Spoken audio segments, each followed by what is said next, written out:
إن الحمد لله نحمده ونستعينه ونستغفره ونعوذ بالله من شرور أنفسنا ومن سيئات أعمالنا من يهده الله فلا مضل له ومن يضلله فلا هادي له أشهد أن لا إله إلا الله وحده لا شريك له وأشهد أن محمدا عبده ورسوله يا أيها الذين آمنوا اتقوا الله حق تقاته ولا تموتن إلا وأنتم مسلمون يا أيها الناس اتقوا ربكم الذي خلقكم من نفس واحدة وخلق منها زوجها وبث منهما رجالا كثيرا ونساء واتقوا الله الذي تساءلون به والأرحام إن الله كان عليكم رقيبا يا أيها الذين آمنوا اتقوا الله وقولوا قولا سديدا يصلح لكم أعمالكم ويغفر لكم ذنوبكم ومن يطع الله ورسوله فقد فاز فوزا عظيما أما بعد فإن خير الحديث كتاب الله وخير الهدي هدي محمد صلى الله عليه وسلم وشر الأمور محدثاتها وكل محدثة بدعة وكل بدعة ضلالة وكل ضلالة في النار وقال الله تعالى في محكم التنزيل يا أيها الذين آمنوا اتقوا الله حق تقاته يا أيها الذين آمنوا اتقوا الله ولتنظر نفس ما قدمت لغد واتقوا الله இன்னல்லாஹ ஹபீரும் பிமா தஅமலூன். அளவற்ற அல்லாஹ்விடம் நிகரற்ற அன்புடையமாகிய அல்லாஹ்வின் திருநாமத்தை ஆரம்பம் செய்கின்றேன். ஸலவாத்தும் ஸலாமும் பெருமானார் முஹம்மது ஸல்லல்லாஹு அலைஹி வஸல்லம் மீதும் அவர்களை பின்பற்றிய உத்தம சஹாபாக்கள், தாபிஈன்கள், தபே-தாபிஈன்கள், அஇம்மாக்கள், முஹத்திஸீன்கள் மற்றும் எங்கள் அனைவரும் மீதும் நிலவட்டுமாக. கண்ணியத்துக்குரிய பெரியோர்களே, வாலிபர்களே மற்றும் கண்ணியத்துக்குரிய தாய்மார்களே, சகோதரிகள், குத்பா மஸ்னூனாவுக்கு பிறகு உங்கள் முன்னால் ஒரு வசனத்தை ஓதி காண்பித்தேன். அல்லாஹ் ரப்பல் ஆலமீன் இந்த வசனத்தில் ஈமானியர்களை பார்த்தும் நம்பிக்கையாளர்களை பார்த்து முஃமின்களை பார்த்து அல்லாஹ் தஆலா நினைவுபடுத்துகின்றான். ஈமான் கொண்டவர்களே, அல்லாஹ்வை நீங்கள் அஞ்சிக் கொள்ளுங்கள். வல் தன்துர் நஃப்ஸும் மா கத்தமத் லிகத், மற்றும் நாளைக்காக நீ என்ன முற்படுத்தினீர் என்பதும் ஒவ்வொரு ஆத்மாவும் ஒவ்வொரு மனிதனும் இதை அவர் பார்த்து கொள்ளட்டும். வத்தகுல்லாஹ், உலகத்தில் வாழும் பொழுது அல்லாஹ்வை அஞ்சி வாழக்கூடியவர்களாக இருங்கள். இன்னல்லாஹ ஹபீரும் பிமா தஅமலூன், நிச்சயமாக அல்லாஹ் நீங்கள் செய்யக்கூடிய அனைத்தை பற்றியும் அவன் அறியக்கூடியவனாக இருக்கின்றான், பாராமுகமாக இல்லை. இந்த வசனத்தில் அல்லாஹு தஆலா முஃமின்களுக்கு மறுமையுடைய விஷயங்களை நினைவுபடுத்தி அந்த மறுமைக்காக உங்களை நீங்கள் தயார்படுத்திக் கொள்ளுங்கள் என்று தெரியப்படுத்துகின்றார். ஏன்? ஏனென்றால் இந்த வாழ்க்கை என்பது அற்பமான ஒரு சொற்பமான ஒரு வாழ்க்கையாக இருக்கின்றது. அப்போ இந்த ஈமான் என்ற விஷயங்களும் குறிப்பாக மறுமை நாள் மீது அல் ஈமானு பில் யௌமில் ஆகிர், மறுமை நாள் மீது ஈமான் கொள்ளக்கூடிய நம்முடைய ஈமான் 6 அடிப்படையில் 5வதாக கணக்கிடப்படக்கூடிய விஷயங்கள் மார்க்கம் நமக்கு கட்டளையிட்டுள்ளது. மறுமை என்று ஒரு நாள் இருக்கின்றது. அந்த நாளில் நாம் செய்த அந்த உலகத்தில் வாழ்ந்த அனைத்திற்கும் பதில் சொல்லக்கூடியவர்களாக இருக்கின்றோம். ஒவ்வொரு விஷயத்திற்கும் அல்லாஹ் ரப்பல் ஆலமீன் கணக்கிடுவான். அந்த கணக்கு என்பது மிக துல்லியமாக இருக்கும், நியாயமாக இருக்கும். அல்லாஹ் அந்த நேரத்தில் நீதத்தை நிலைநாட்டுவான் என்ற அச்சத்துடன் இந்த உலகத்தில் வாழ வேண்டும் என்று மார்க்கம் நமக்கு நினைவுபடுத்துகின்றது. அப்போ அந்த ஈமான் பில் யௌமில் ஆகிர், மறுமை நாள் மீது ஈமான் கொள்வதனால் நம்முடைய வாழ்க்கையில ஒரு சராசரி மனிதனாக இருக்கக்கூடிய வாழ்க்கையில் மறுமை என்ற ஒரு நாளை கொண்டு இந்த சிந்தனையுடன் வாழ்கின்றார் என்றால் அவனுடைய வாழ்க்கை சிறந்த ஒரு வாழ்க்கையாக ஆகும். ஏனென்றால் ஷைத்தான் என்ன செய்வான்? இந்த உலகம் உனக்கு நிரந்தரமானது, இன்னும் வயது இருக்கின்றது, என்ன ஆச்சு, இப்பதான் வாலிப வயசு, உனக்கு எந்த வயசு, 40 வயசு 50 வயசு, இப்பதான் வாலிப வயசு, உனக்கு இன்னும் நேரம் இருக்கு, இன்னும் உன்னுடைய வாழ்க்கையில நீ நீண்ட வாழ்க்கை வாழக்கூடியவனாக இருக்கின்றாய் என்று நமக்கு பகல் கனவை காண்பிக்கக்கூடியவனாக இருப்பான் ஷைத்தான். பிறகு நம்மை ஆசை ஊட்டி இந்த உலகம்தான் உனக்கு லட்சியமானது, இலக்கானது, இதை அடையக்கூடிய விஷயத்துல உன்னுடைய முயற்சிகள் நீ செய்து கொள்வாயாக என்று நமக்கு தெரியப்படுத்துவான்.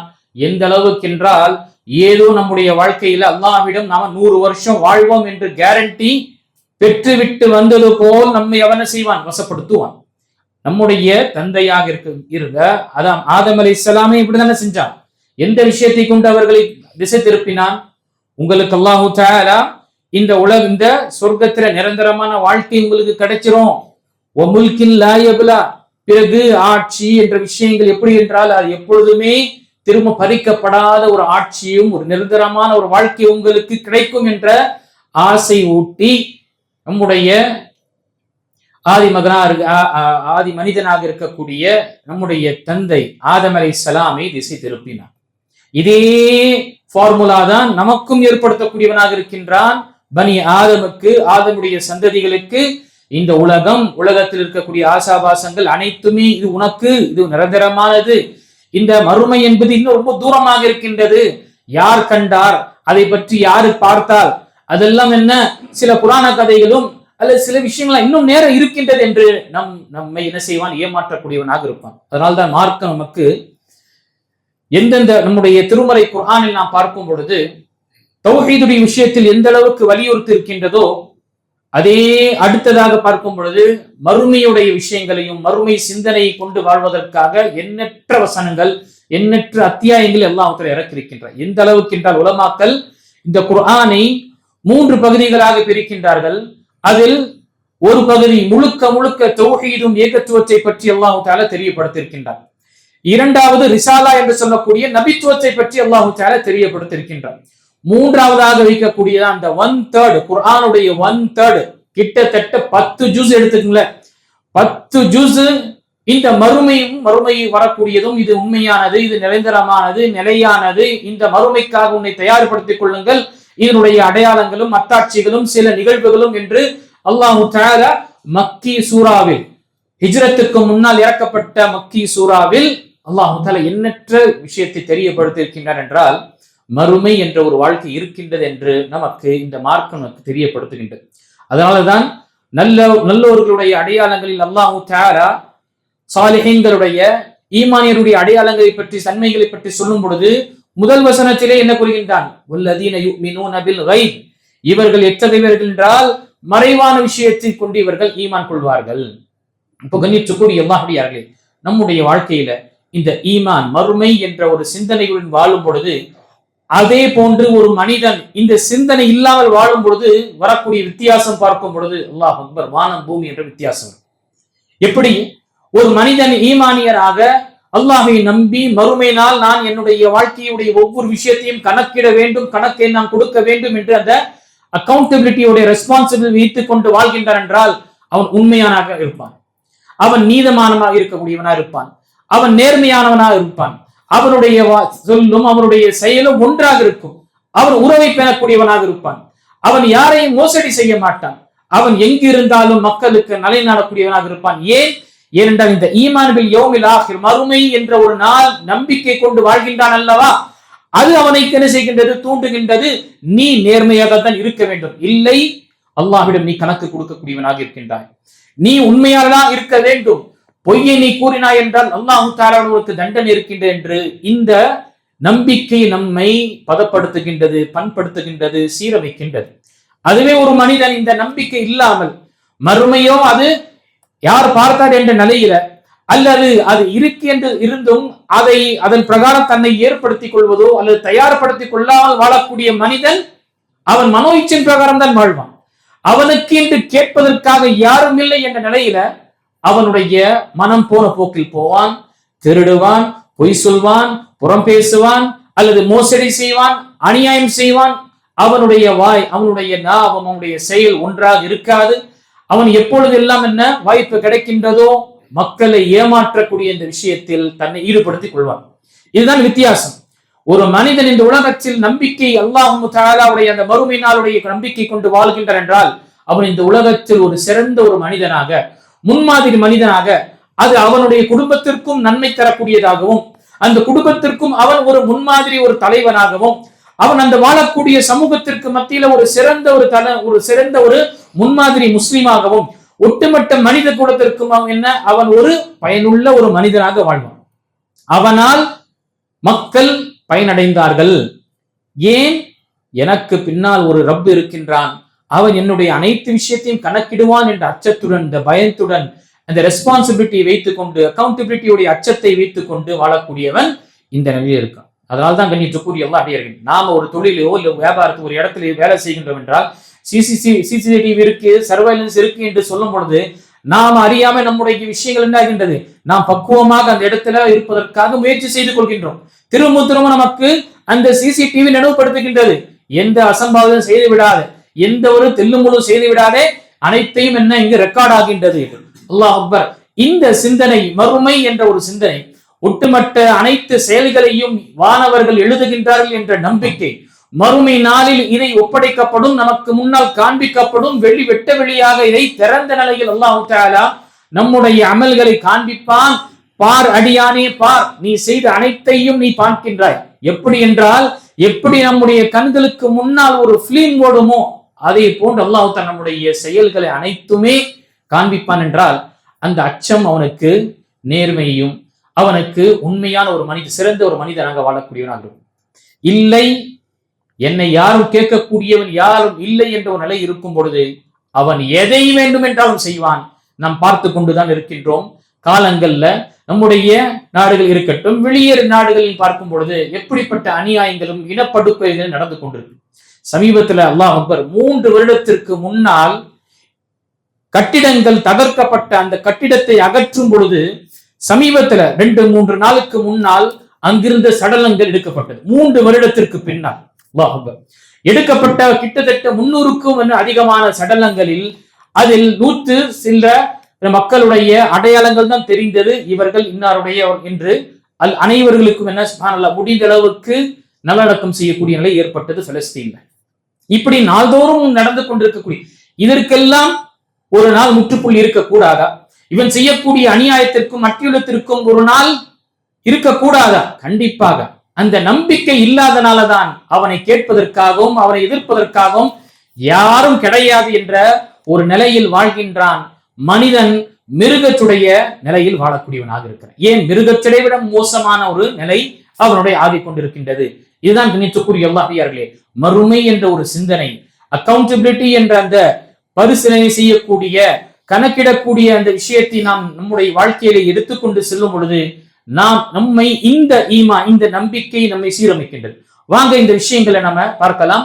இது நம்முடைய வாழ்க்கையில எப்படிப்பட்ட ஒரு மாற்றங்களோ, எப்படிப்பட்ட ஒரு பண்படுத்தப்பட்ட அந்த ஒழுக்கத்தை நம்ம ஒழுக்கமுள்ளவர்களாக ஆக்குகின்றது.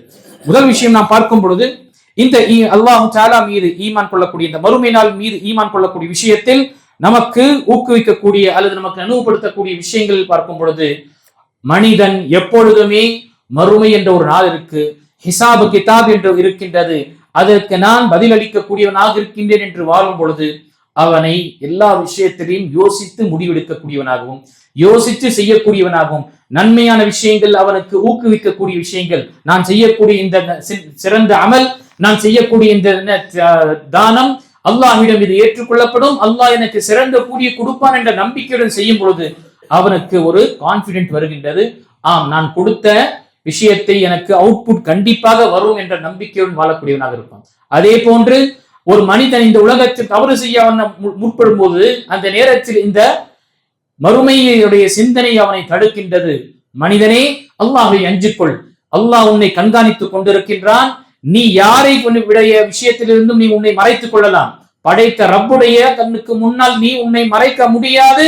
அல்லாஹ் நாடினால் அதே நொடியில் பாவத்தை செய்து கொண்டிருக்கும் பொழுதே உன்னுடைய உயிரை அவன் பிடுங்க முடியும் என்ற அச்சம் அவனை என்ன செய்கின்றது, பாவத்திலிருந்து விளக்குகின்றது. இதனால்தான் உமர் இப்னு கத்தாப் ரலியல்லாஹு அன்ஹு போன்ற அல்லாஹ் அக்பர் அமீருல் மோமினீன் அவருடைய கடமைகளை முழுமையாக நிறைவேற்றி அப்படிப்பட்ட ஒரு அரசர், அப்படிப்பட்ட ஒரு அமீருல் மோமினீன் உமர் இப்னு கத்தாப் ரலியல்லாஹு அன்ஹு அவர்கள் உபதேசம் செய்யும் பொழுது சொல்லக்கூடிய வார்த்தை என்ன?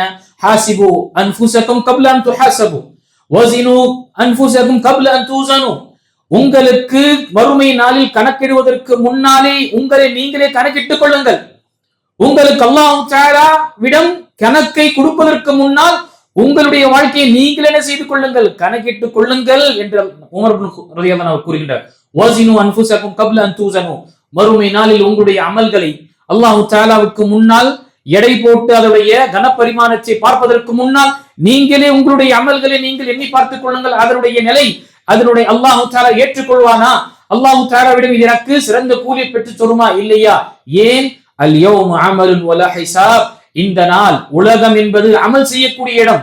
இந்த உலகம் என்பது நாம் நம்முடைய அமல்களை அதிகப்படுத்திக் கொள்ளக்கூடிய விஷயம். இங்கு கணக்கு என்பது கிடையாது.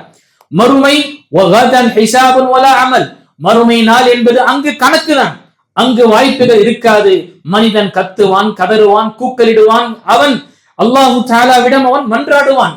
ஆனால் அவனுக்கு திரும்பவும் அனுப்பப்பட்டு அமல்களை செய்வதற்காக வாய்ப்பு கொடுக்கப்படாது. அல்லாஹ் அக்பர். யோசிச்சு பாருங்கள், உமர் இப்னு கத்தாப் ரலியல்லாஹு அன்ஹு போன்ற மிக நீதமான ஒரு அரசர் நபி ஸல்லல்லாஹு அலைஹி வஸல்லம் உடைய மூலமாக எத்தனையோ தடவை சொர்க்கத்துடைய நன்மாரை பெற்ற அந்த சஹாபி, நபிக்கு பிறகு ஒரு நபியை யாராவது வரக்கூடியவராக இருந்தால் அது உமராக தான் வருவார், ஆனால் எந்த ஒரு நபியும் எனக்கு பிறகு இல்லை என்று நபி ஸல்லல்லாஹு அலைஹி வஸல்லம் அவர்களை போற்றி புகழ்ந்தார்கள். அப்படிப்பட்ட உமர் இப்னு கத்தாப் ரலியல்லாஹு அவருடைய ஆட்சி காலத்துல அல்லாஹ் அக்பர், அவர் அந்த பொறுப்பு பாருங்க, அந்த கடமை உணர்வு, ஒட்டுமொத்த மனிதர்களுடைய பொறுப்பாக அல்லாஹ் தஆலா என்னை ஒரு தலைவனாக ஆக்கியிருக்கின்றான், இந்த பொறுப்புடைய விஷயத்தில் அல்லாஹ் தஆலா மறுமையில் என்னிடம் கேட்டு விடுவானோ என்ற அச்சம் எந்த அளவுக்கு அவர்களை ஆழ்த்தியது என்றால், அவர்கள் ஒரு தருணத்தில் சொல்லும் பொழுது, வல்லாஹி அல்லாஹ் தஆலா விஷயத்தில் நான் அஞ்சுகின்றேன், வல்லாஹி லவ் அஸரத் பக்லத்துன் ஃபில் இராக் லஹஷீது அன் யஸ்அலனி அல்லாஹ்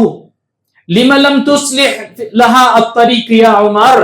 நான் அஞ்சுகின்றேன் எந்த அளவுக்கு என்றால், மறுமை நாளில் ஈராக்கில் ஒரு கால்நடைக்கு ஒரு ஒட்டகத்திற்கு நடக்கும் பொழுது பாதையில் கரடுமுரடாக இருந்ததனால அதற்கு காயம் ஏற்பட்டது என்றால், அந்த காயத்தை பற்றியும் அல்லாஹ் தஆலா மறுமை நாளில் இடம் கேட்டு விடுவானோ, லிமா லம் துஸ்லிஹ் லஹா தரீக் யா உமர், இந்த கால்நடைக்காக இந்த பாதை ஏன் சீர்படுத்தவில்லை என்ற கேட்டு விடுவானோ என்று நான் அஞ்சுகின்றேன் என்று கூறக்கூடிய நிலையை பார்த்துங்கள். எப்படிப்பட்ட அந்த பொறுப்பு உணர்வு. ஒரு எங்கு மதீனாவில் இவர் இருக்கிறார், ஆட்சி ஈராக் வரை சென்றிருக்கின்றது, அந்த இடத்தில் ஒரு பாதை அது கரடு முரடாக இருந்து அங்கு ஒரு கால்நடைக்கு ஒரு ஒட்டகத்திற்கு அது காயம் ஏற்பட்டாலும் அதையும் ஏன் அதற்காக நீ ஏன் சீர்படுத்தவில்லை என்று அல்லாஹ் கேட்டு விடுவானோ என்ற அச்சம். அதே நேரத்தில் மரண தருவாயில் உமர் இப்னு கத்தாப் அவர்களுக்கு நன்மாரையும் சொல்லிக் கொண்டே வருகின்றார். வரக்கூடியவர்கள் எல்லாம் நீங்கள் சொர்க்கவாசி, உங்களுக்கு நன்மாயம் கொடுக்கப்பட்டது அமீருல் மோமினீன் என்று அவர்களே போற்றி புகழக்கூடியவர்களா இருக்காங்க.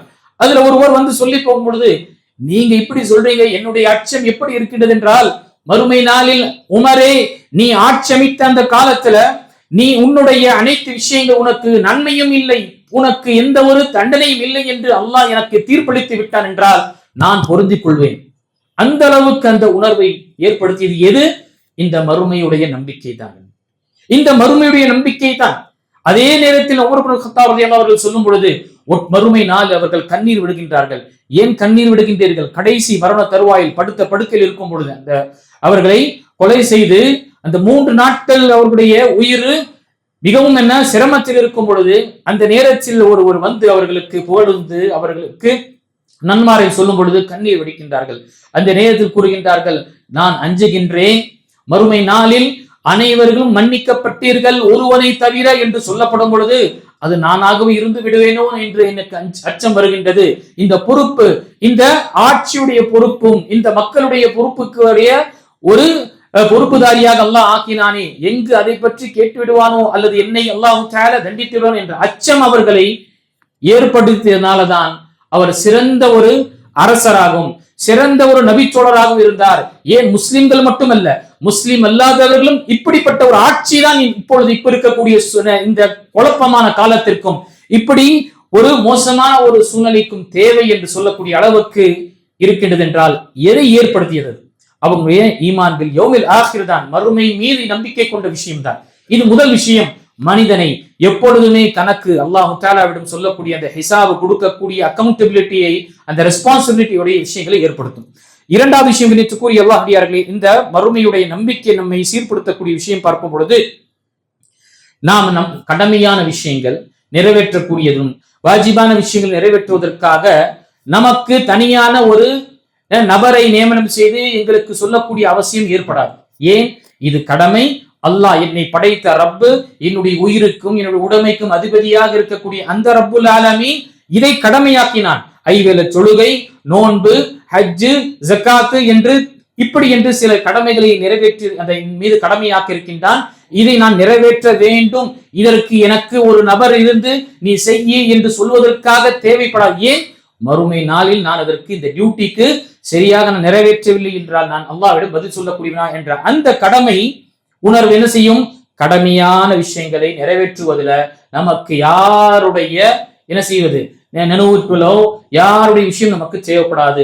நாம கடமையால் எங்க இருந்தாலும் சரி, ஒரு டீச்சராக இருக்கின்றோமா, ஒரு பிசினஸ் மேனாக இருக்கின்றோமா, ஒரு தொழிலாளியாக இருக்கின்றோமா, ஒரு முதலாளியாக இருக்கின்றோமா, மாணவராக இருக்கிறோமா, மாணவியாக இருக்கிறோமா, எந்த நிலையில் இருக்கட்டும், அனைத்து விஷயத்திலும் அல்லாஹு தஆலா இது என் மீது கடமையாக இருக்கின்றான். இந்த கடமையை நிறைவேற்றினால் அல்லாஹ்விடம் கூலி, இந்த கடமையை நான் புறக்கணித்தால் அல்லாஹ் என்னை தண்டிப்பான் என்ற நிலை அவனுக்கு ஏற்படும் பொழுது இந்த கடமைகளை செய்வதற்காக நமக்கு யோசிச்சு பாருங்க. சிறு வயதில் இதோ இருந்தும் சில விஷயங்களில் நமக்கு பக்குவம் ஏற்படும் பொழுது நம்முடைய வாழ்க்கையில் இப்போ நாம நம்முடைய குழந்தைகளுக்கு சொல்லிக் கொண்டிருக்கோம், தொழுங்க செய்யுங்க என்று. நமக்கு யார் சொல்றான்? நமக்கு யார் தெரியப்படுத்துறான்? இந்த நம்பிக்கை தான் நமக்கு தெரியப்படுத்துகின்றது, அல்லாஹ்விடம் நீ ஒரு நாள் நிக்க போற, அல்லாஹ்விடம் நீ கணக்கு கொடுக்கணும், இந்த விஷயத்தை நீ சீர்படுத்திக்கொள். நீ சீராக இருந்தால்தான் உன்னுடைய வாரிசுகளும் சீராக இருப்பாங்க. நீ ஒழுங்காக தொழுதாதான் உன்னுடைய குழந்தையும் தொழுவாங்க. நீ தொழு சொல்லி நீ உட்காந்துக்கிட்டு போன் நாட்டி பார்த்துட்டு இருந்தானா அவன் என்ன செய்வான்? நம்மளா பார்ப்பான். சிறு வயசு என்று பார்ப்பான். கொஞ்சம் வளர்ந்த பிறகு தோழன் போல வளர்ந்த பிறகு என்ன செய்வான்? ஏன் பள்ளிக்கு போடானா நீங்க போலியான்னு கேட்டுருவான். இது நம்முடைய நிலை. அப்ப இரண்டாவது விஷயம், நம்முடைய கடமைகளை நிறைவேற்றக்கூடிய விஷயத்துல இந்த நம்பிக்கை நமக்கு உறுதுணையாக இருக்கின்றது. மூன்றாவது நம்பிக்கை, இந்த இதனுடைய பலன்களை நாம் பார்க்கும் பொழுது நிச்சயக்கூடிய அல்லாஹ்வியர்களே, பாவங்களிலிருந்து நம்மை நாம் பாதுகாத்துக் கொள்ள முடியும். ஏன்? இந்த பாவத்தை செய்யக்கூடியவனுக்கு அல்லாஹ்விடம் இதற்குரிய தண்டனை இருக்கின்றது. மறுமையுடைய தண்டனை மிக கடுமையானது. இந்த உலகத்துடைய இன்மைக்காக, இந்த உலகத்துடைய ஆசாபாசத்திற்காக, இந்த உலகத்துடைய சில ஆசைக்காக பாவங்களை மனிதன் செய்கின்றான் என்றால், மனோ இச்சை பின்பற்றி மறுமையில் இவனுக்கு கடுமையான தண்டனை இருக்கு என்று அவன் நினைக்கும் பொழுது கண்டிப்பாக இந்த விஷயத்தில் அவன் விலகி இருப்பான். அதை விலக்கி வைக்கும். எடுத்துக்காட்டு, நபி ஸல்லல்லாஹு அலைஹி வஸல்லம் காலத்துல ஒரு சஹாபி ஒரு பெண்மணியுடன் தவறாக நடக்கிறார். அவர் விபச்சாரம் அளவுக்கு செல்லவில்லை, அந்த பெண்மணியுடன் தவறாக நடந்து கொண்டார். அதை குற்ற உணர்வு அவருக்கு ஏற்படுத்தி வந்து, அல்லாஹ்வுடைய தூதரே, இது மாதிரி நான் ஒரு பெண்ணுடன் தவறாக நடந்து கொண்டேன், ஆனால் அந்த பெரும் பாவம் அளவுக்கு நான் செய்யவில்லை, விபச்சாரத்த அளவுக்கு செய்யவில்லை என்று அவர்கள் கூறி, அல்லாஹ்வுடைய தூதரே, என்னை சுத்தப்படுத்துங்கள், என்னை தூய்மைப்படுத்துங்கள், மறுமையுடைய தண்டனை மிக கடுமையானது, இங்கு தண்டித்து விடுங்கள். இவர் செய்த தவறு எங்கேயோ யாரும் தெரியாத ஒரு நிலையில செய்தார். ஆனால் பாவம் மன்னிப்பு கேட்பதற்காக ஒட்டுமொத்த மஸ்ஜித் நபவிக்கு முன்னால் அந்த மக்கள் சஹாபாக்கள் உட்கார்ந்து கொண்டிருக்கிறாங்க. அவரிடம் நபி ஸல்லல்லாஹு அலைஹி வஸல்லம் பகிரங்கமா கேட்கிறாங்க. ஏன்? யோசிச்சு பாருங்க, மானம் மரியாதை இவ்வளவு பெரிய விஷயம். அதையும் பொருட்படுத்தாமல் என்னை நான் சுத்தப்படுத்திக் கொள்ள வேண்டும், தூய்மைப்படுத்திக் கொள்ள வேண்டும், மறுமையுடைய தண்டனை என்னை நான் பாதுகாத்துக் கொள்ள வேண்டும் என்று ஏற்படுத்தியது எது? அந்த மறுமையுடைய சிந்தனை தான். நபி ஸல்லல்லாஹு அலைஹி வஸல்லம் உடனே அந்த கேட்கிறாங்க. லுஹருடைய நேரம் வந்து விடுகின்றது. லுஹருடைய தொழுதை விட்டு நபி ஸல்லல்லாஹு அலைஹி வஸல்லம் திரும்பி உட்காருகின்றார்கள். அந்த சஹாபி எழுந்து நின்று, அல்லாஹ்வுடைய தூதரே, என்னை தூய்மைப்படுத்துங்க, என்னை நீங்கள் தூய்மைப்படுத்துங்க இந்த பாவத்திலிருந்து. நபி ஸல்லல்லாஹு அலைஹி வஸல்லம் அதற்கு பிறகு அந்த வசனம் இறங்கியது. وَإِذَا فَعَلُوا فَاحِشَةً وَظَلَمُوا أَنفُسَهُمْ ذَكَرُوا اللَّهَ. எப்பொழுது ஒரு அடியான் பாவம் செய்துவிட்டு அவன் உடனே பாவ மன்னிப்பை தேடுவதற்காக செய்கின்றானோ, நன்மையான விஷயங்களை அவன் ஈடுபட்டு விடுகின்றானோ, அல்லாஹு தஆலா அவருடைய பாவங்களை மன்னிக்கின்றான் என்று சொல்லிவிட்டு உடனே நபி ஸல்லல்லாஹு அலைஹி வஸல்லம், நீங்க எங்களுடன் தொடர்ந்து தொழுகை நிறைவேற்றினீர்கள், அல்லாஹ் உங்களுடைய அந்த தொழுகைக்காக உங்களுடைய அந்த பாவத்தை, இந்த சிறிய பாவத்தை மன்னிக்கின்றான் என்று சொல்லிவிட்டு வசனத்தை ஓதினார்கள். இன்னல் ஹஸனாத் யுذஹிப்ன ஸய்யிஆத் யுபதிலுல்லாஹு ஸய்யிஆத்திஹிம் ஹஸனாத். அல்லாஹு தஆலா இந்த பாவத்தை நன்மையாக அல்லாஹ் தஆலா மாற்றி விடுவான், செல்லுங்கள் என்று நபி ஸல்லல்லாஹு அலைஹி வஸல்லம். பாருங்க, அந்த சஹாபி ஒட்டுமொத்த மத்தியில ஏன் அவருடைய விஷயத்துல கவலை கொண்டார்கள்? மறுமையுடைய அச்சம் மிக கடுமையானது என்ற அந்த அச்சம் அவர்கள் ஏற்படுத்தனால உலகத்தினுடைய தண்டனை என்ன ஆகட்டும் என்று அவர்கள் என்ன செய்தார்கள்? தன்னை முன் வந்து அவர்களுடைய தண்டனை பெறுவதற்காக. இப்படி சில மற்ற ஒரு வாழ்க்கையில் நடந்திருக்கின்றது. விபச்சாரம் செய்து விட்டாங்க, உடனே அல்லாஹ்வுடைய தூதர் என்று 1க்கு 4 வாட்டி வந்து கேட்கிறாங்க, நபியே, என்னை தூய்மைப்படுத்துங்க, இது மாதிரி நடந்து விட்டது, என்னை நீங்க அல்லாஹ் தஆலாவுடைய சட்டத்தின் பிரகாரம் என்னை என்ன செய்யுங்க, இங்கு தண்டித்து என்னை தூய்மைப்படுத்துங்க என்று கடைசியில அவர்களை கொண்டு சென்று கல்லால் எரிந்து கொல்லப்படக்கூடிய நிலை சம்பவம் நாம் பார்க்கிறோம். இம்ராத்துல் ஹாமிதி என்று சொல்லக்கூடிய பெண்மணியுடைய விஷயங்கள். அல்லாஹ் அக்பர். இதெல்லாம் எதை குறிப்பிடுகின்றது? கணித்துக்கூறிய அல்லாஹ்வியர்கள், இந்த ஈமானுடைய விஷயங்கள், மறுமை மீது நம்பிக்கை கொள்வதனால் நம்மை நாம் சிறந்த ஒரு மனிதர்களாக ஆக்கக்கூடியதாக ஆக்கின்றது. அதே போன்று 4வது விஷயம் நாம் பார்க்கும் பொழுது இந்த உலகத்துடைய அளவையும் இந்த உலகத்துடைய அந்தஸ்தை நமக்கு தெரியப்படுத்துகின்றது. இந்த மறுமையுடைய நம்பிக்கை, மறுமை என்பது நிரந்தரமான வாழ்க்கை, நிலையான வாழ்க்கை. வல் ஆகிரத்து கைரும் வ அப்கா என்று ஜும்மால நம்ம கேட்கிறோம். இது உலக வாழ்க்கையை நீங்கள் முற்படுத்துகின்றீர்கள், நீங்க பிரெஃபரன்ஸ் உலகத்துடைய விஷயங்களை கொடுக்குறீங்க, ஆனால் மறுமை என்பது சிறந்ததானதும் நிலையானதும் என்று அல்லாஹ் தஆலா திருமறையில் குறிப்பிடுகின்றான். அப்படிப்பட்ட விஷயத்தில் இந்த உலகத்துல அவனுக்கு எவ்வளவு உயர்ந்த அந்தஸ்து கிடைத்தாலும் அவன் மறுமை என்பது பார்த்தால் இது ஒண்ணுமே கிடையாது என்று நம்பிக்கை கொள்வான். இந்த உலகத்தில் அவன் நஷ்டவாளியாக ஆனாலும், பல கோடி நஷ்டம் ஏற்பட்டாலும் இந்த உலகத்துடைய நஷ்டம் உண்மையான நஷ்டம் கிடையாது, மறுமையுடைய நஷ்டம்தான் உண்மையான நஷ்டம் என்ற அந்த சிந்தனை அவனுக்கு என்ன செய்யும்? இங்கு அவனுக்கு சிறந்த விஷயம் கிடைத்தாலும் இது நான் விட்டு செல்லக்கூடியவனாக தான் இருக்கிறேன். ஏன்? நாம சம்பாதிக்கக்கூடிய விஷயம் நாம் அனுபவிக்கிறோமா? விட்டு சென்றவன் பிறகு நம்முடைய வாரிசுகள் தான் அனுபவிக்கின்றார்கள். நாம் அனுபவிக்கக்கூடிய விஷயம் என்னங்க? எதை முற்படுத்தினோமோ அதை நாம் அனுபவிக்கின்றோம், மறுமையில் அதுதான் நமக்கு கிடைக்கும். அது அல்லாஹ் தஆலா தன்னுடைய இந்த திருமறையில குறிப்பிடுகின்றார். வல் தன்துர் நஃப்ஸுன் மா கத்தமத் லிகத், நாளைக்காக ஒவ்வொரு ஆத்மாவும் ஒவ்வொரு மனிதனும் நாளை என்ன முற்படுத்தினான் அதை பார்த்து கொள்ளட்டும். அதுதான் எதை முற்படுத்தினோம் அதான் நாம் பெறுவோம். இந்த உலகத்துடைய அந்தஸ்தும் இந்த உலகம் சொற்பமானது அற்பமானது என்று நமக்கு ஏற்படுத்தக்கூடியது என்ன? மறுமை ஒரு நாள் இருக்கின்றது. ஐந்தாவது மற்றும் கடைசியான விஷயங்கள் நாம் பார்க்கும் பொழுது இந்த உலகத்துல நாம் பார்க்கின்றோம், அநியாயம் செய்யக்கூடியவன் அநியாயம் செய்து கொண்டுதான் இருக்கான். அட்டுழியங்களும் அனாச்சாரங்களும் எல்லாமே செய்து கொண்டிருக்கிறான். நிரபராதியாக இருக்கக்கூடியவன் அவன் எந்த ஒரு குற்றம் செய்யாவிட்டாலும் குற்றவாளியாக கூண்டில் நிப்பாட்டப்படுகின்றான், கைது செய்யப்படுகின்றான், தண்டனை கொடுக்கப்படுகின்றது. இப்படி என்ற நிலை நடந்து கொண்டிருக்கின்றது. அநியாயம் செய்யப்படுவர் மீது அநியாயங்கள் செய்து கொண்டுதான் நடக்கின்றது. அநியாயக்காரன் அநியாயம் செய்து கொண்டுதான் இருக்கான். இதற்கு ஒரு நாள் தீர்ப்பு வராது. அந்த அநியாயம் செய்யப்பட்டவருடைய உரிமை அவன் எப்பொழுது பெறுவான்? அவருடைய வாழ்க்கையில எப்பொழுதுதான் அவனுக்கு ரைட்ஸ் கிடைக்கும், அவனுடைய உரிமை கிடைக்கும். அந்த மறுமையுடைய நம்பிக்கை வைக்கும் பொழுது இந்த உலகத்துல எவ்வளவு சிரமங்கள் வந்தாலும் அந்த மனிதன் என்ன செய்வான்? பொருந்தி கொண்டு, சரி ஒரு நாள் இருக்கின்றது, இங்கு என்னால் அவனை தண்டிக்க முடியாது, இங்கு யாராலும் அவனை தண்டிக்க முடியாது, ஏனென்றால் ஆட்சி அதிகாரம் அவன் கையில இருக்கு, அவன் விரும்பிய பிரகாரம் மாற்றுகின்றான். இப்படிப்பட்ட நிலையில நாம சராசரி ஒரு சாதாரண ஒரு மனிதன் அவனை தண்டிக்க முடியாது. அல்லாஹ் ரப்புல் ஆலமீன் அந்த நாளில் அவனை தண்டிப்பான், என்னுடைய உரிமையை அவன் முழுமையாக கொடுப்பான். அந்த நம்பிக்கை கணித்துக்குரிய அல்லாஹ்வியார்களே, இந்த உலகத்தில் நமக்கு ஏற்படக்கூடிய சில நஷ்டங்களும் சில சிரமங்களும் என்ன? நம்மை ஆறுதலை ஏற்படுத்தக்கூடியதாக இருக்கின்றது. ஒரு நாள் இருக்கின்றது, அல்லாஹு தஆலா நீதத்தை நிலைநாட்டக்கூடியவன், அவன் உண்மையான நீதிமானாக இருக்கின்றான், அவன் நீதத்தை நிலைநாட்டுவான், எனக்கு நியாயத்தை கொடுப்பான் என்று யோசிச்சு பாருங்கள். ஹதீஸில் வரக்கூடிய வார்த்தை, அல்லாஹ் அக்பர், ஒரு கொம்புள்ள ஆடு கொம்பு இல்லாத ஆட்டை அடித்து கொன்று விட்டது என்றால் மறுமை நாளில் அல்லாஹ் அக்பர் இந்த இரண்டு ஆட்டை அல்லாஹு தஆலா அவரை உயிர் கொடுத்து இந்த கொம்புல்லாத ஆடுக்கு கொம்பு கொடுக்கப்பட்டு இவனிலிருந்து பறிக்கப்பட்டு இப்பொழுது நீ பதில் அதற்கு தண்டிப்பாயாக என்று கொடுக்கப்படும். அந்த அளவுக்கு நீதத்தை நிலைநாட்டக்கூடிய ரப்பு இந்த கால்நடைகளுக்கு எந்த ஒரு கேள்வி கணக்கு என்பது கிடையாது, முழுமையாக அழியக்கூடியவர்கள், அவர்களுக்கே அல்லாஹ் தஆலா நீதத்தை நிலைநாட்டுவான் என்ற நம்முடைய தீர்ப்பகத்தில் ஒரு மனிதனுக்கு அவனுக்கு ஏற்பட்ட அந்த அநியாயமும் அவனுடைய உரிமைகள் பறிக்கப்பட்ட நிலையில் அவன் இந்த உலகத்தை விட்டு செல்கின்றான் என்றால் அவனுடைய உரிமையை எப்படி அல்லாஹ் தஆலா கொடுப்பான்? யோசிச்சு பாருங்க. மறுமை நாளில் யார் மீதெல்லாம் அநியாயம் செய்யப்பட்டதோ இவர்களுக்கெல்லாம் அல்லாஹ் தஆலா அநியாயம் செய்தவனுடைய நன்மையான அமல்கள் இவனுக்கு கொடுக்கப்படும். மிஞ்சி அவனுடைய நன்மைகள் எல்லாம் முடிந்த பிறகும் இன்னும் அவன் அநியாயம் செய்த மக்கள் இருந்து கொண்டுதான் இருக்கின்றார்கள் என்றால் இவர்களுடைய பாவங்களை எடுத்து அல்லாஹ் தஆலா அவன் மீது சாட்டி விடுவான். அல்லாஹ் அக்பர். இப்படிப்பட்ட நிலை இது நம்பிக்கை நமக்கு ஏற்படுத்தக்கூடிய கடைசியான விஷயம். எண்ணிட்டுக்குரிய அல்லாஹ்வியார்களே, இந்த உலகத்துல நாம் ஈமானியர்களாக இருக்கின்றோம். இந்த உலகத்தை நம்முடைய பெற்றோர்களை, நம்முடைய உறவினர்களை, உற்றார்களை, நேசிக்கக்கூடியவர்களை நாம இழந்து விடுகின்றோம். நாம் இந்த உலகத்தில் இழந்து விடுகின்றோம் என்றால் அப்படியே நம்முடைய வாழ்க்கையை துண்டித்து விடாது. நம்முடைய அவ்வளவுதான், அந்த உறவுகளை நாம் பார்க்க முடியாது என்று கிடையாது. ஈமானியர்களாக இருக்கக்கூடிய நம்பிக்கையில் ஒன்று, அல்லாஹு தஆலா இந்த குடும்பங்களை அல்லாஹு தஆலா சேர்ப்பான். இந்த மக்களை, நல்லோர்களை அல்லாஹு தஆலா அவர்களை பிரிந்த அந்த நல்லோர்களிடம் சேர்ப்பான்.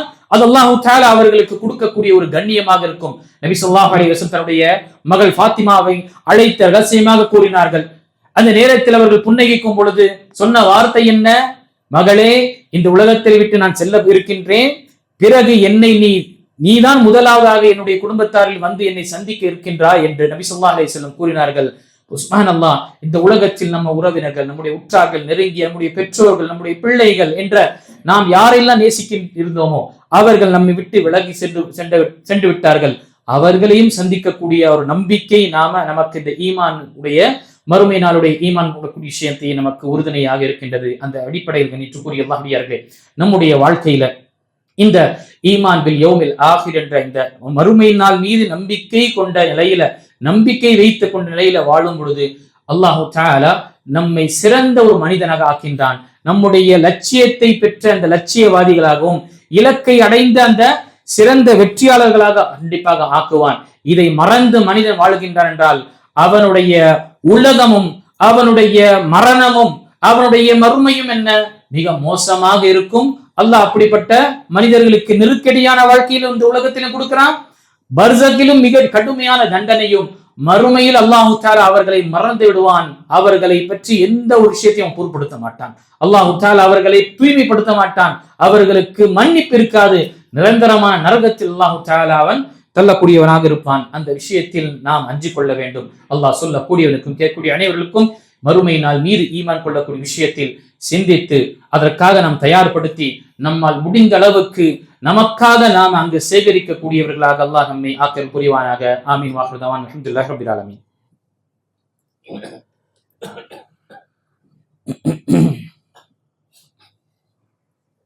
அல்ஹம்துலில்லாஹ் வஸ்ஸலாத்து வஸ்ஸலாமு அலா ரசூலில்லாஹ் வ அலா ஆலிஹி வ ஸஹ்பிஹி அஜ்மஈன். அம்மா பஅத். இனித்துக்குரிய அல்லாஹ்வியார்களே, நம் அனைவரும் அறிவோம் அஸ்ஸாமுடைய நிலை என்ன நடந்து கொண்டிருக்கின்றது. நம்முடைய நாட்டில் நடக்கக்கூடிய நிறைய சில இயற்கை சீரற்றங்களும் அதை போன்ற சீரழிவுகள் விஷயங்கள் நடந்து கொண்டிருக்கும். எந்த நேரத்திலும் யாருக்கு சிரமங்கள் என்று வரும் பொழுது முன்னால் வந்து உதவி செய்யக்கூடிய, கரம் கொடுக்கக்கூடிய சமுதாயம் என்றால் அது இந்த முஸ்லிம் சமுதாயம் தான். இதை நாம யாரும் மறக்கவும் முடியாது, மறக்கடிக்கவும் முடியாது. ஏன்? நம்முடைய நம்பிக்கை, நம்மை படைத்த ரப்புடைய நம்பிக்கை, அவனுடைய கட்டளை, நீ மனிதர்களுக்கு உதவி செய், உனக்கு உதவி வந்து கொண்டே இருக்கும் என்று நபி ஸல்லல்லாஹு அலைஹி வஸல்லம் மூலமாக சொல்லப்பட்டது. அல்லாஹுடைய அடியார்களுக்கு உதவி செய்யக்கூடியவர்களுக்கு அல்லாஹுடைய உதவி எப்பொழுதுமே இருக்கும் என்று நமக்கு தெரியப்படுத்தப்பட்ட நிலையில நாம இதை செய்து கொண்டிருக்கின்றோம். அந்த அடிப்படையில அஸ்ஸாமுடைய நிலையை நாம் பார்க்கிறோம். அல்லாஹ் அக்பர், பல ஊர்கள், பல அல்லாஹ் அக்பர் கிராமங்கள் தண்ணீரில் அடித்து செல்லக்கூடிய நிலை இருக்கு. என்னுடன் சேர்ந்து படித்த நபர், அந்த சகோதரர், அவரிடம் நாம் கேட்கும் பொழுது எப்படி உங்களுடைய வாழ்க்கை நடக்குது, அசாமை சார்ந்தவர் தான். அவரிடம் நாம் கேட்கும் பொழுது உங்களுடைய வாழ்க்கை எப்படி நடக்கும் என்றால், 6 மாசம் நாம மீன் சாப்பிடுவோம், 6 மாசம் மீன் நம்மை சாப்பிடுவோம். இது மாதிரிதான் நிலை நம்முடைய வாழ்க்கையில. திடீரென்று பெரிய பெருவெள்ளம் ஏற்படும், மனிதர்கள் எல்லாம் என்ன மௌத்தாவார்கள், மரணித்து அந்த மீன்களுக்கு ஒரு இரையாக ஆகும். 6 மாதம் நாம் என்ன செய்வோம், அந்த மீனை பிடித்து சாப்பிடக்கூடிய, இப்படிதான் நம்முடைய வாழ்க்கை. எப்பொழுது என்ன ஏற்படும் என்று தெரியாது, எந்த டேம் உடையும் தெரியாது, எப்பொழுது பெருவெள்ளம் என்று வரும் என்று தெரியாது. அப்படிப்பட்ட நிலையில பாதிக்கப்பட்டவர்கள் இருந்து கொண்டிருக்கிறாங்க. அல்ஹம்துலில்லாஹ், நம்முடைய எல்லா பெரியோர்களுக்கும் வாலிபர்களுக்கும் தாய்மாருக்கும் இந்த நிலையில் தெரியும் அசாமில் என்ன நடந்து கொண்டிருக்கின்றது, பெரிய சீரழிவாக இருக்கின்றது. அந்த மாதிரி ஒரு சூழ்நிலையில ஒரு முஸ்லிமாக இருக்கக்கூடிய நாம் ஒட்டுமொத்த மனிதர்கள், அங்க முஸ்லிம்களுக்கு மட்டுமல்லாமல் ஒட்டுமொத்த மனிதர்களுக்கும் உதவி செய்வதற்காக நாம் முன்வர வேண்டும். அந்த அடிப்படையில் ஜமீஅத்துல் அஹ்லி ஹதீஸ் தமிழ்நாடு பாண்டிச்சேரி சார்பாக நான் இந்த நிதியை திரட்டப்படுகின்றது. ஒட்டுமொத்த அசாமுடைய மக்களுக்கு அங்கு நம்மால் முடிந்த அளவுக்கு உதவி செய்வதற்காக. அல்லாஹு தஆலாவுடைய அடியார்கள் சிரமத்தில் இருக்கின்றார்கள். அல்லாஹு தஆலா நம்மை நிம்மதியான ஒரு நிலையில் வைத்திருக்கின்றான், வசதியான ஒரு நிலையில் வைத்திருக்கின்றான், தேவையான விஷயங்களை கொடுத்திருக்கின்றான்.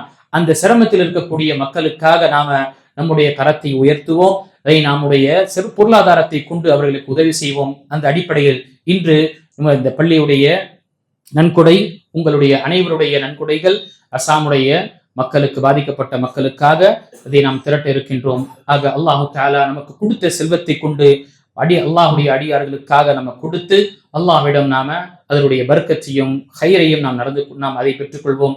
மக்களிலே சிறந்தவர் நபி ஸல்லல்லாஹு அலைஹி வஸல்லம் ஹதீஸில் ஹைருன் நாசி அன்ஃபஅஹும் லின்னாஸ், அன்ஃபஅஹும் லின்னாஸ், மக்களிலே சிறந்தவர் மக்களுக்காக உதவி செய்யக்கூடியவர்.